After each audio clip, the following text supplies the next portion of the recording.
My sister raised her glass and smiled. Clear as daylight, she said, voice sweet but sharp. Then came the sting. Where's your husband and kids, Grace? Oh, right, you don't have any. The laughter that followed was quiet, but cruel. Even my parents smiled, like it was harmless. My fork hovered midair, heart thudding. I'd spent years paying their bills, saving their home. Now I was the joke at their table. I set my spoon down and met Brooke's eyes. Where's your money? I asked.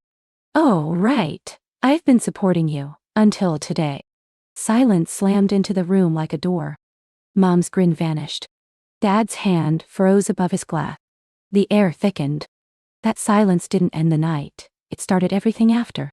What they did next crossed a line no family ever should. Before I go on, tell me, have you ever been mocked by your own family? If you have, you'll know that laugh stays with you. It eats at your pride, your peace, your sense of worth. My name is Grace Whitaker, 32. I live in a small apartment on Capitol Hill, Seattle.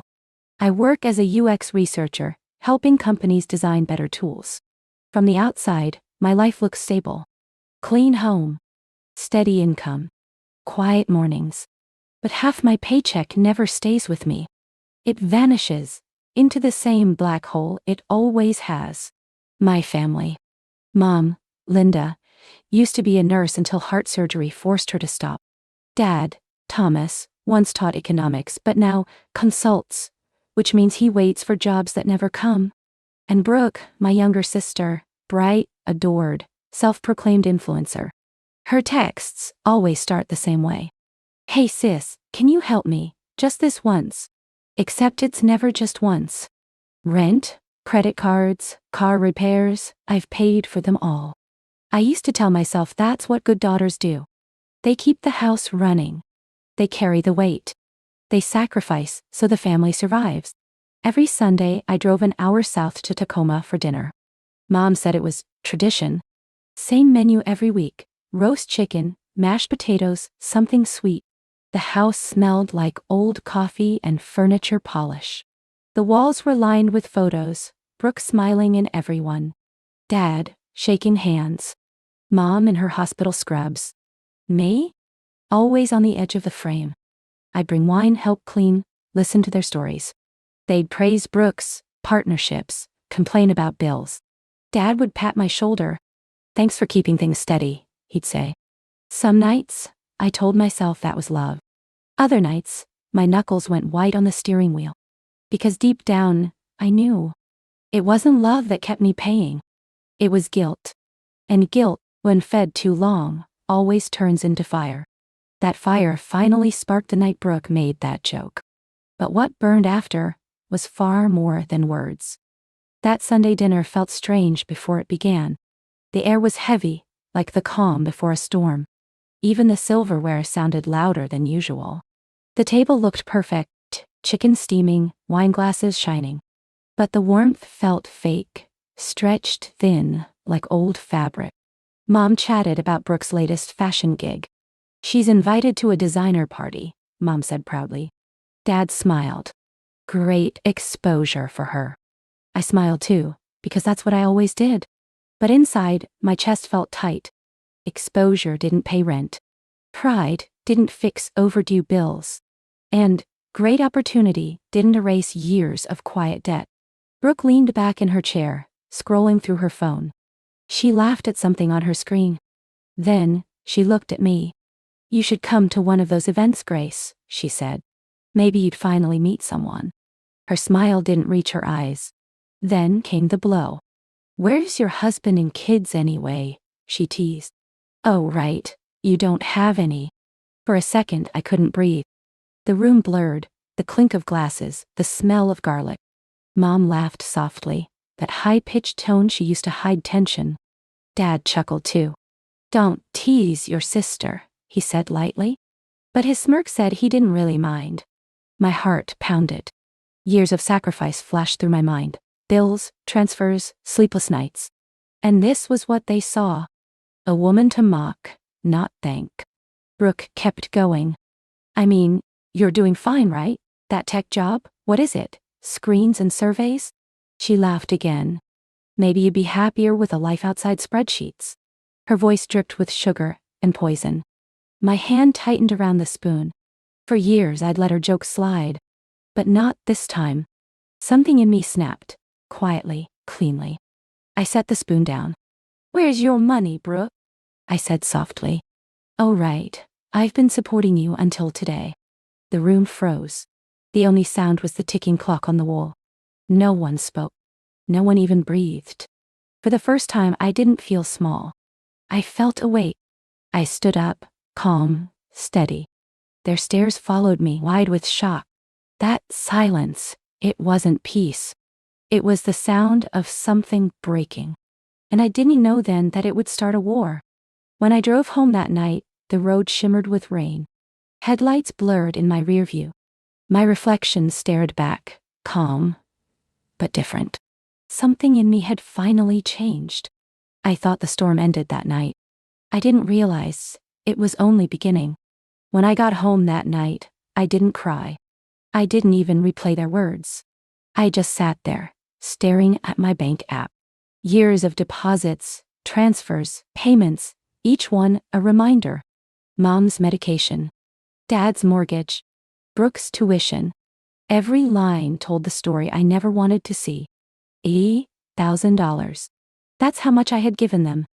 80,000 reasons to feel used. I built tools to help people manage money. Funny, right? I could help strangers find balance, but not myself. The screen glowed in the dark. A single button blinked, cancel recurring transfer. My finger hovered for a moment. Then I clicked yes. It was one click, but it felt like cutting a cord that had strangled me for years. I exhaled, slow and shaky. For the first time in forever, I felt weightless. The next morning, my phone wouldn't stop buzzing. Mom called first. "Sweetheart, the mortgage didn't go through." Then Dad. "You forgot the transfer again." Then, Brooke. "Hey, rent's due. Can you Venmo me?" I stared at the screen until the buzzing stopped. By evening, there were voicemails. Mom's voice was trembling. Dad sounded angry. Brooke sounded desperate. "You can't do this to your family. You owe us, Grace. You're being dramatic." I didn't reply. Not one message. Not one call.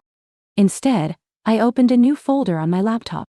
I started saving everything. Texts, receipts, bank logs. Not for revenge. For proof. Because a quiet part of me knew this wasn't over. And I was right. 3 days later, a message appeared. No greeting. No, how are you? Just 4 cold words. "Come home Sunday. We need to talk." I stared at the text until the screen dimmed. Then I whispered to myself, "Fine, let's talk." Sunday came gray and cold. The drive to Tacoma felt different this time. No guilt.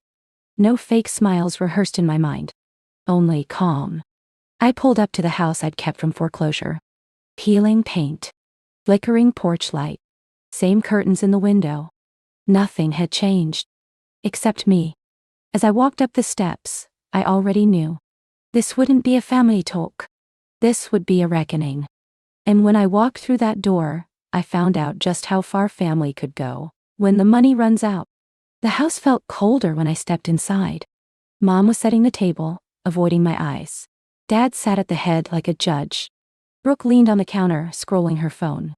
"Grace," Mom said without looking up.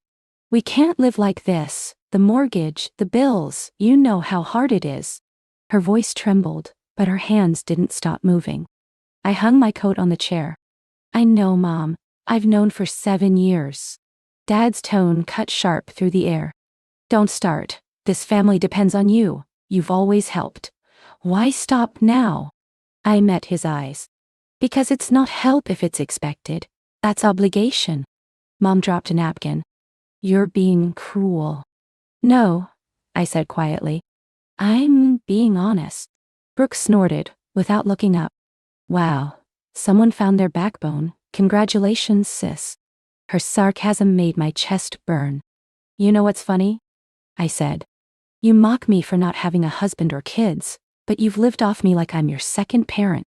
Her head snapped up. Excuse me. Mom stepped in fast.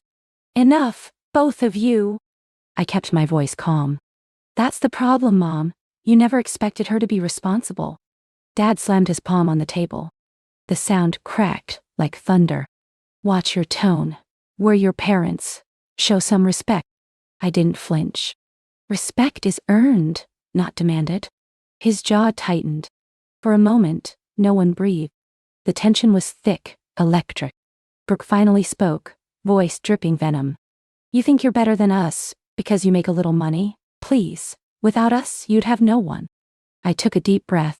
That's the difference, Brooke. You need people to define you. I don't. Her eyes narrowed. You're pathetic. You'll die alone with your spreadsheets. I smiled faintly. Maybe, but at least I'll die debt-free. Mom gasped. Dad muttered something low. Brooke stood up fast, her hands shaking. You, selfish. Before she could finish, I reached into my bag. I dropped a thick folder on the table. The sound made everyone freeze. What's that? Dad asked. Records, I said. Every payment I've made for this family. They stared at me like they didn't recognize who I was anymore. But the numbers weren't the worst part. What I found inside that folder would shatter everything I believed about them. Dad's voice hardened. You're keeping score now. No, I said. I'm keeping proof. Mom's face went pale. Grace, that's not necessary. It is, I said quietly. Because what I found isn't just unfair, it's illegal. Dad frowned. What are you talking about? I pulled a paper from the folder and slid it toward him. He looked down and froze. It was a bank notice. His signature sat right above mine. Except, I never signed it. That's ridiculous, he said quickly. The bank must have made a mistake. Really? I asked. Because the bank disagrees. I took out another page, stamped and sealed. Home equity loan, opened under my name, without my consent. The room went silent. Mom's lips trembled. Brooke stopped breathing for a second. You called the bank? She whispered. I didn't just call, I said. I hired a lawyer, Rachel Tran. She's handling the case. Mom's hand flew to her chest. You brought in an outsider to turn against your own family? I met her eyes. You stopped being my family when you used me like a wallet. Dad's voice dropped low and dangerous. You think you can threaten us? Not a threat, I said calmly. A timeline. I pulled another document from the folder. You have 30 days to remove my name from every account. And repay what you owe.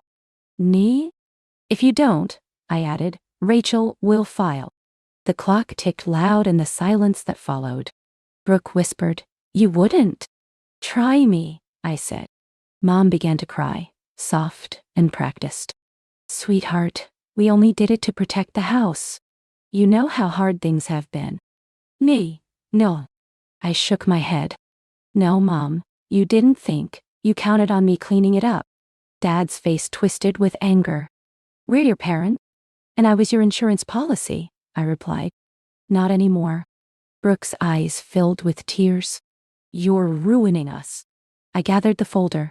No, Brooke, I'm saving myself. I turned toward the door. Mom's voice cracked.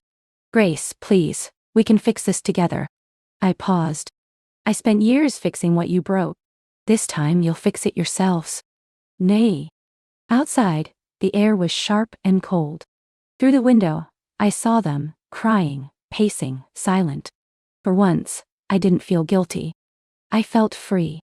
But freedom has a price, and soon, I'd learn that letting go of them wouldn't mean escaping them. 2 weeks passed before I heard from Rachel. Her voice on the phone was calm, but firm. The investigation's done, she said. The bank confirmed the forgery. For a moment, I couldn't speak. My breath caught in my throat. So my name's cleared? Yes, she said softly. You're no longer liable for any of their debt. I stood by the window, staring at the Seattle skyline. Lights shimmered against the water like tiny stars. Years of pressure lifted in a single breath.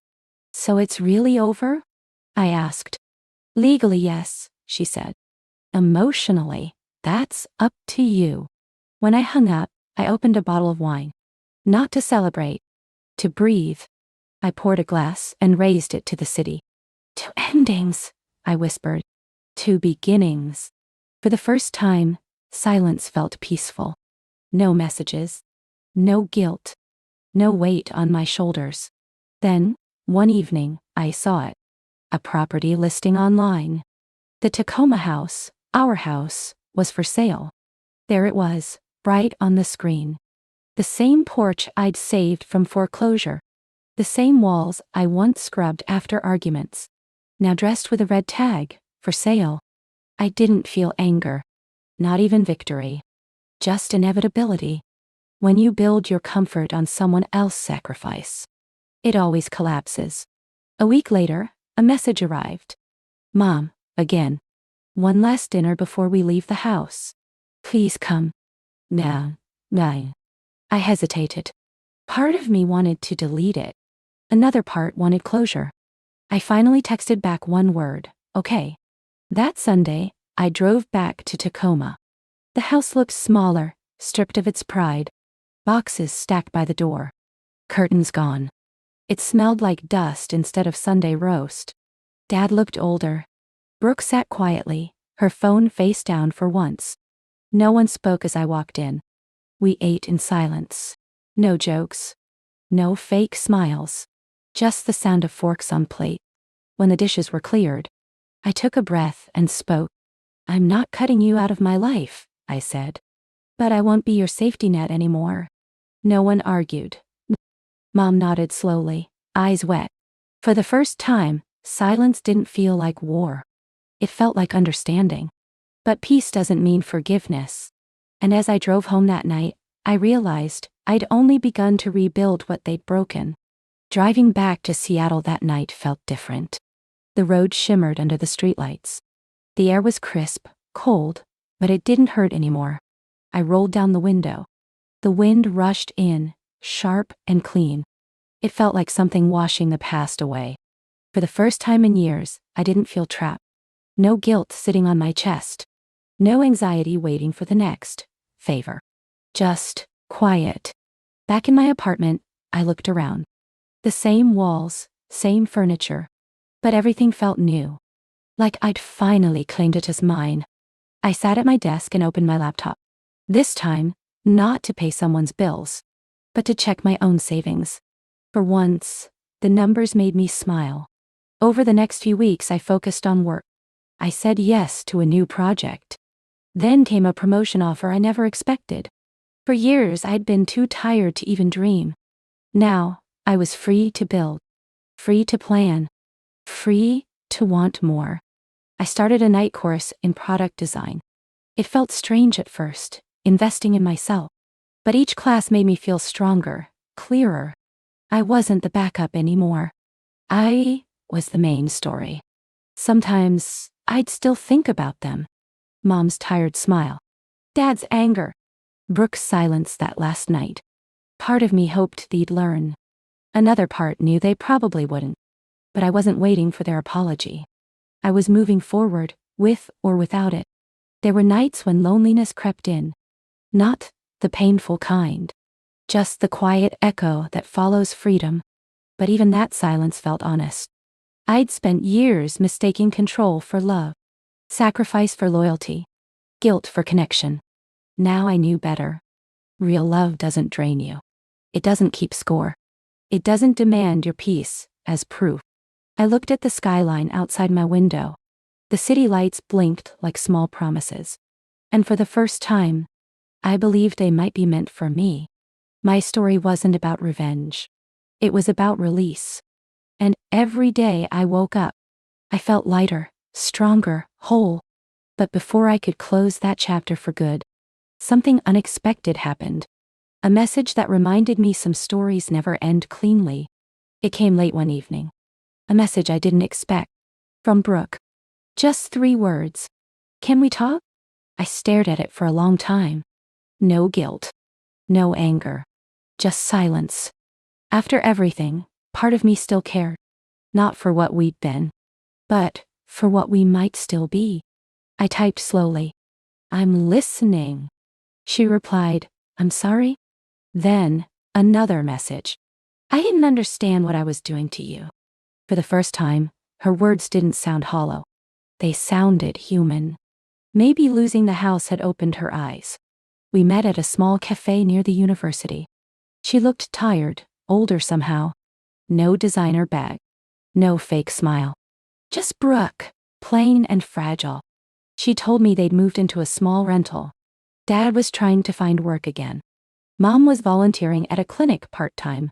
We're managing, she said softly. Then she looked at me. I know you won't forgive us overnight, but I wanted to thank you for finally saying no. Any now, didn't they? Elle. Her words caught me off guard. All those years I thought strength meant giving. But maybe real strength was knowing when to stop. We sat in quiet for a while. No tension, no anger. Just two sisters breathing the same air again. When I left, she hugged me. It wasn't perfect, but it was enough. Later that night, I stood by my window again. Seattle glittered beneath a soft layer of fog. I thought about everything that had happened. The laughter, the silence, the fights, and the peace that finally came after. I realized something simple. I didn't need their approval anymore. I didn't need to fix what was broken. I just needed to live. The line I drew that night at dinner wasn't the end of my family. It was the beginning of myself. Now, when I wake up to sunlight and make coffee in my quiet apartment, I don't feel guilt. I feel gratitude. Grateful for peace, for boundaries, for the woman I finally became when I stopped trying to be the good daughter. If you've ever carried everyone but yourself, I hope my story reminds you, you're allowed to stop. You're allowed to choose peace. Because saying no isn't cruelty. It's self-respect. And sometimes that single no is the first step toward finally saying yes to your own life. So tell me, what line did you have to draw to finally find yourself?